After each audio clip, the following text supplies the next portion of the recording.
Bienvenue sur Africa 24 dans cette nouvelle édition de Non-Stop Info. Voici les titres de l'actualité. Lutter contre la corruption, c'est l'affaire de tous. C'est d'ailleurs un sujet qui préoccupe au plus haut point les partenaires techniques et financiers en Afrique centrale. Des institutions de la CEAC sont actuellement réunies à ce sujet au Gabon.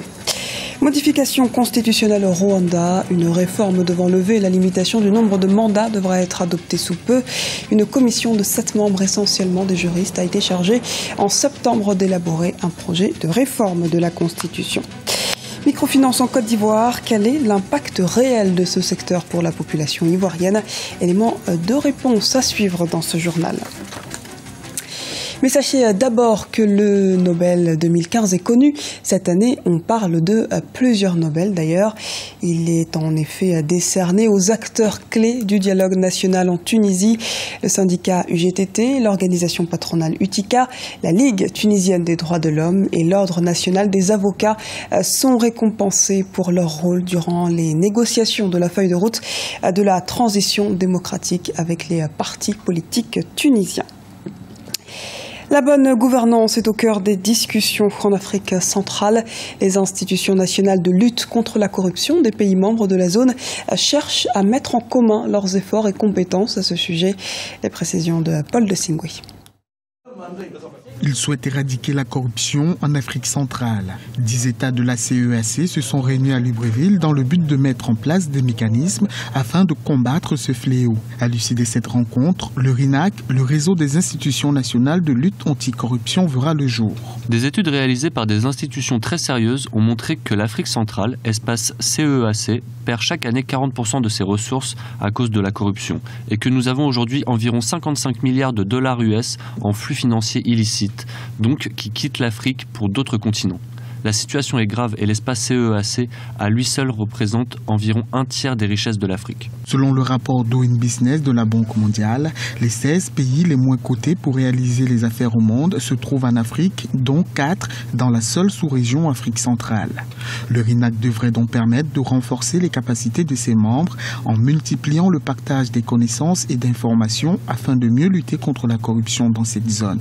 Le problème qui se pose, c'est un problème du respect de l'autorité de l'État. Si on respecte l'autorité de l'État et qu'on ne se plie aux questions des institutions de contrôle, à ce moment, on saura qui est qui.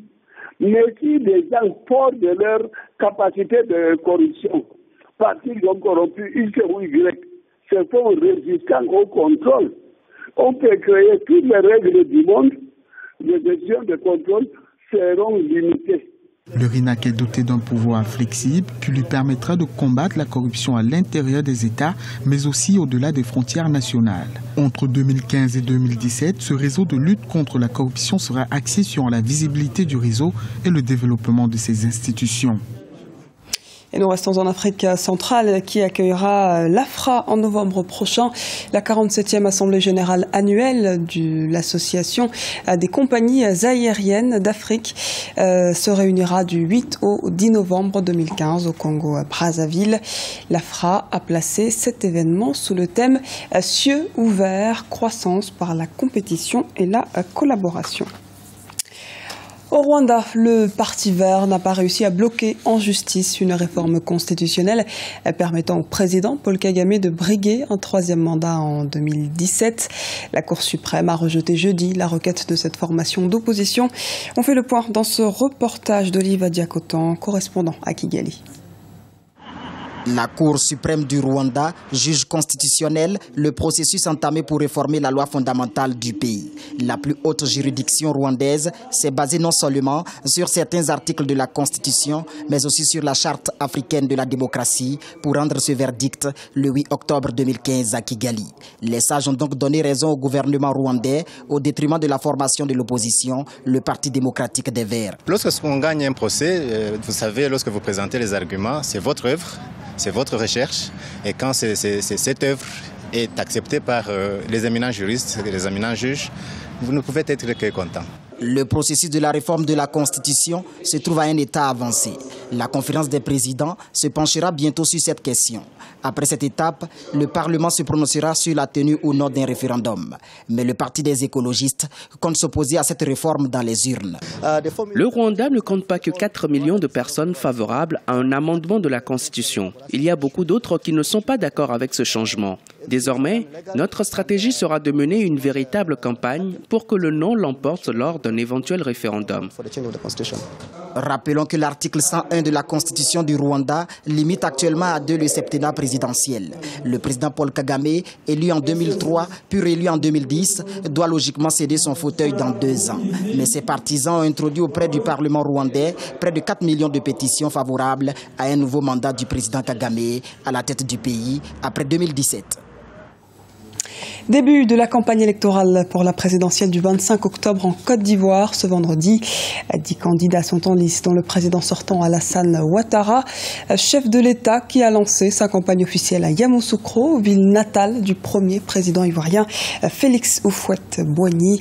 La coalition nationale pour le changement, qui regroupe plusieurs candidats à la présidentielle, est aussi en campagne, mais ne cesse de dénoncer les conditions d'organisation de ce scrutin. Et nous restons en Côte d'Ivoire afin de voir comment s'applique la microfinance sur le terrain. Il semblerait que les acteurs du secteur attendent davantage de soutien de l'État. Les précisions d'Oumou Kalsoumba. Les associations tontinières sont très présentes en Afrique de l'Ouest et en Afrique centrale. La tontine représente un moyen d'épargne et de financement de projets pour de nombreuses associations de femmes, souvent en zone rurale. En Côte d'Ivoire, la tontine est essentiellement pratiquée dans les secteurs comme l'agriculture ou le commerce. Aujourd'hui, et particulièrement en Afrique de l'Ouest et en Afrique centrale, la tontine, puisque c'est comme ça qu'on l'appelle en définitive, l'épargne communautaire qui est réalisée par généralement des groupes de femmes, cette épargne joue un rôle extrêmement important dans le développement des institutions de microfinance. Et donc nous les encourageons à venir vers les institutions de microfinance qui sont des institutions réglementées, qui sont sous la supervision du ministère de l'économie et des finances et de la Banque centrale, et donc qui leur donne beaucoup plus de garanties. Au cours de la dernière décennie, les institutions de microfinance ont connu un véritable essor au point de jouer un rôle important dans le financement des activités des petites et moyennes entreprises. Les acteurs plaident aujourd'hui pour une modernisation de ces pratiques. La microfinance est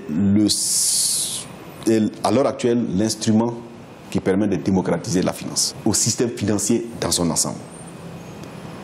Donc, un secteur qui peut jouer un tel rôle, je pense qu'il est temps, en tout cas en ce qui concerne la Côte d'Ivoire, je pense que les autorités en ont conscience, parce que depuis ces dernières années, on voit de plus en plus que des réformes sont faites dans ce secteur, que des décisions sont prises pour encourager le développement de ce secteur, mais il faut encore aller plus loin.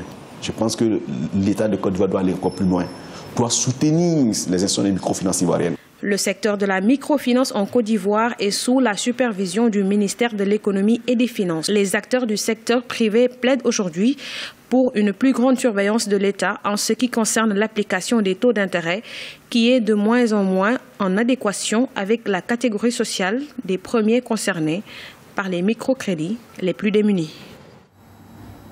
Ce journal a été réalisé par l'ensemble de la rédaction. Nous vous remercions pour votre fidélité. Dans un instant, une nouvelle édition de l'actualité sur Africa 24.